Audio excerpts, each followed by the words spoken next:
Halo, kumaha damang, saatnya Anda menyimak berita Bandung bersama saya, Auriga Gustina. Sejumlah berita menarik akan kami sajikan untuk Anda, berikut 3 berita utama hari ini.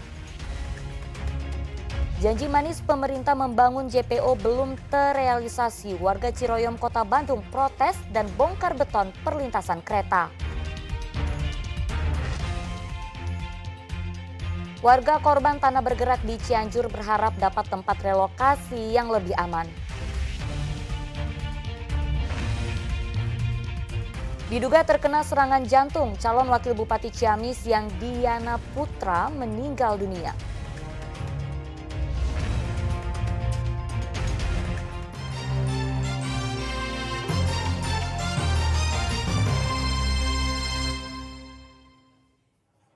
Kita ke informasi pertama, diduga sopir mengantuk, truk pengangkut gabah terbalik di Jalan Pantura, Subang.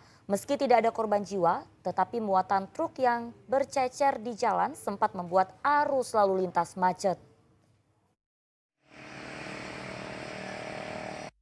Truk yang membawa gabah mengalami kecelakaan tunggal di Jalan Raya Pantura, Mundusari, Kecamatan Pusaka Nagara, Subang.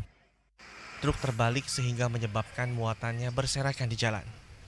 Arus lalu lintas sempat macet karena badan truk menutup satu lajur.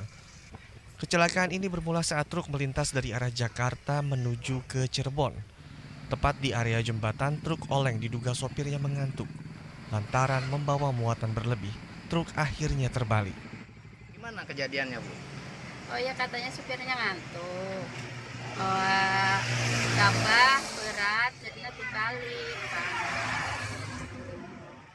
Tidak ada korban jiwa dalam kecelakaan ini. Setelah truk dievakuasi ke tepi jalan, arus lalu lintas berangsur normal. Zainal Arifin melaporkan dari Subang.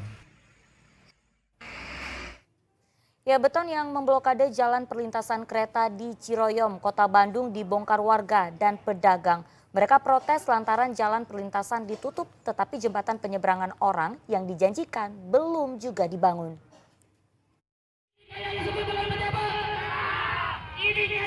Senin kemarin, warga dan pedagang berdemo di perlintasan Ciroyom, Kota Bandung atau Jalan Perlintasan Langsung 157. Mereka protes atas penutupan jalan perlintasan kereta yang dilakukan sejak 1 bulan lalu. Ditutupnya jalan dengan tiang beton membuat warga harus memutar melalui jalan layang atau flyover untuk menuju pasar Ciroyom sambil mendorong gerobaknya. Warga mengatakan seharusnya jembatan penyeberangan orang atau JPO dibangun baru menutup jalan perlintasan. Para instansi terkait tidak ada sama sekali koordinasi satu dengan pengurus pedagang yang ada di GPKA dengan Forum Andir Bersatu. Itu ada pun yang menghadiri sebelum ada penutupan ini RW setempat. Tapi di sana juga setelah hasil dari pertemuan RW setempat dengan PT KAI tidak ada berita acara kepada masyarakat. Jadi pengen JPO dibangun dulu baru jalan ditutup, jangan ditutup dulu baru dibangun JPO, kembali. Sesuai perjanjian yang sudah ditentukan akan dibangun JPO dulu sebelum penutupan jalan. Jadi intinya buka dulu jalan sebelum JPO. Akhirnya warga membuka paksa blokade beton yang menutup jalan perlintasan kereta. Rencana pembangunan JPO baru akan dilakukan pada 2025. Menanggapi tuntutan warga, manajer Humas KAI Daop 2 Bandung akan membawa aspirasi itu ke Kementerian Perhubungan, Balai Teknik Perkeretaapian Kelas 1 Bandung, dan pemerintah daerah. Kita koordinasi dengan pihak terkait, pemerintah daerah, Kementerian Perhubungan, terkait permohonan warga yang meminta kembali dibuka pintu perlintasan. Kami lakukan penutupan pintu perlintasan ini sudah sesuai prosedur. Sebelum melakukan penutupan kita sosialisasi ke masyarakat, ke warga, bahwa seiring dengan peresmian flyover, pintu perlintasan ini akan kami tutup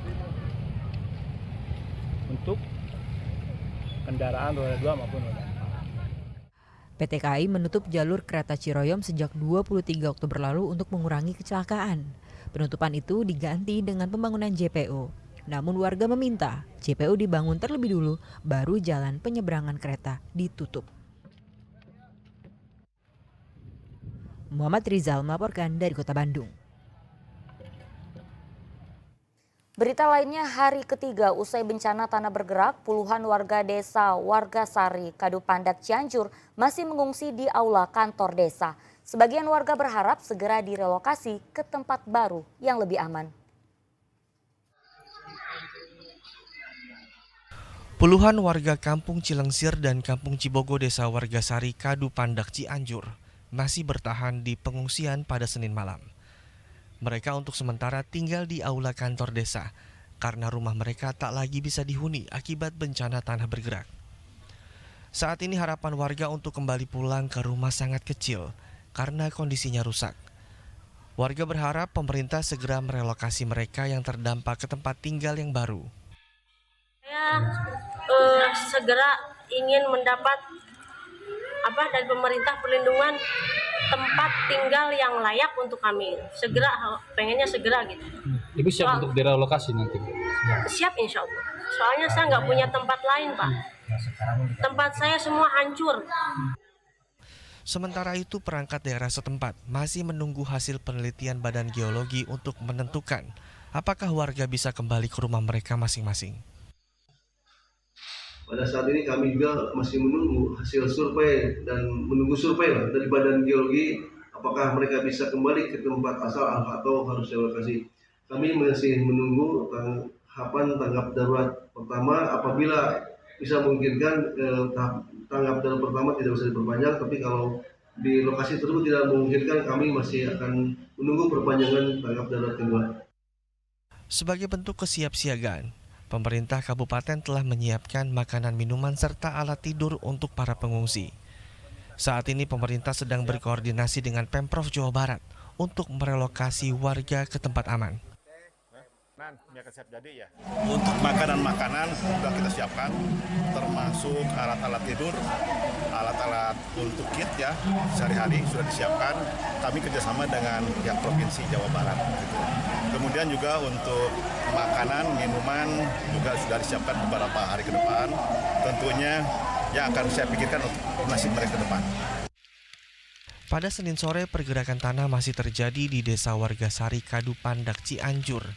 Pergerakan tanah dibarengi dengan guyuran hujan. Puluhan warga terancam kehilangan tempat tinggal karena bangunan rumah mereka miring, temboknya retak sehingga tak layak untuk dihuni. Warga tak punya pilihan, mereka untuk sementara tinggal di pengungsian. Ini sama kayak gini Pak, di bawah juga melongsor. Oh, banyak rumah yang rusak tuh Pak? Kalau rumah sih masih pada miring gitu, kayak miring. Tapi malah retak-retak ya, gitu retak, Pak? udah pada turun-turun gitu. Nah, rumah Bapak sendiri kondisinya gimana Pak? Masih berdiri, cuman ya itulah udah erosi dampak. Menurut data sementara pemerintah Desa Wargasari, saat ini ada 60 rumah terdampak, 26 diantaranya rusak berat. 90 orang dari 26 keluarga kini harus mengungsi ke aula desa dan rumah kerabat. Selain merusak puluhan rumah, bencana tanah bergerak juga merusak jalan penghubung 2 kecamatan sehingga tidak bisa dilalui kendaraan. Rendra Gozali melaporkan dari Cianjur.